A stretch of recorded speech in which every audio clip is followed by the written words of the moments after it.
कुंभ मेला दुनिया का सबसे बड़ा धार्मिक और सांस्कृतिक समागम है जो भारत के 4 पवित्र स्थानों में से एक पर हर 12 साल में एक बार आयोजित किया जाता है। प्रयागराज, हरिद्वार, उज्जैन या नासिक। इस साल यह महोत्सव उत्तर प्रदेश के प्रयागराज में होगा। यह मेला 44 दिनों का है जो कि मकर संक्रांति 13 जनवरी से शुरू होकर 26 फरवरी को महाशिवरात्रि के दिन समाप्त होगा। माना जाता है कि पवित्र नदी में डुबकी लगाने से पाप धुल जाते हैं और मोक्ष प्राप्त होता है। अगर ज्योतिषीय महत्व जाने तो जब सूर्य और चंद्रमा वृश्चिक राशि में और बृहस्पति मेष राशि में प्रवेश करते हैं, मकर संक्रांति के होने वाले इस योग को कुंभ स्नान योग कहते हैं और इस दिन को विशेष मंगलकारी माना जाता है क्योंकि ऐसा माना जाता है कि इस दिन पृथ्वी से उच्च लोकों के द्वार इस दिन खुलते हैं और इस प्रकार इस दिन स्नान करने से आत्मा को उच्च लोकों की प्राप्ति सहजता से हो जाती है।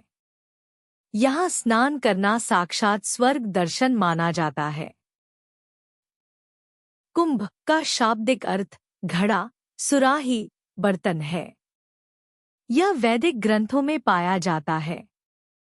इसका अर्थ अक्सर पानी के विषय में या पौराणिक कथाओं में अमरता, अमृत के बारे में बताया जाता है।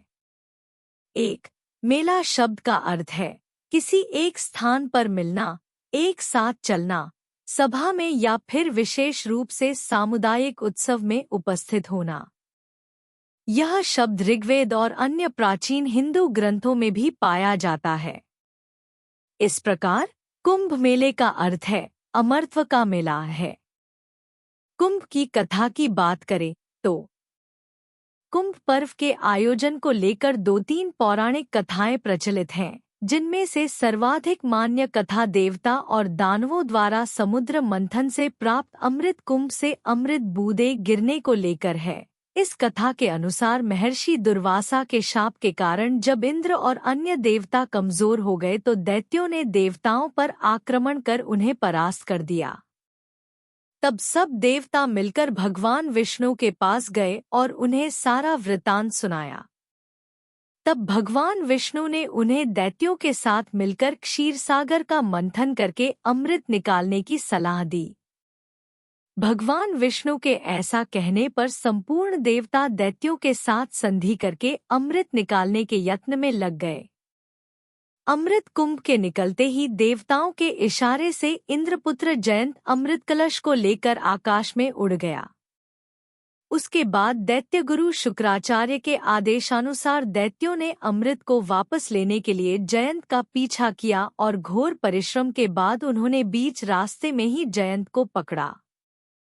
तत्पश्चात अमृत कलश पर अधिकार जमाने के लिए देवदानवों में 12 दिन तक अविराम युद्ध होता रहा।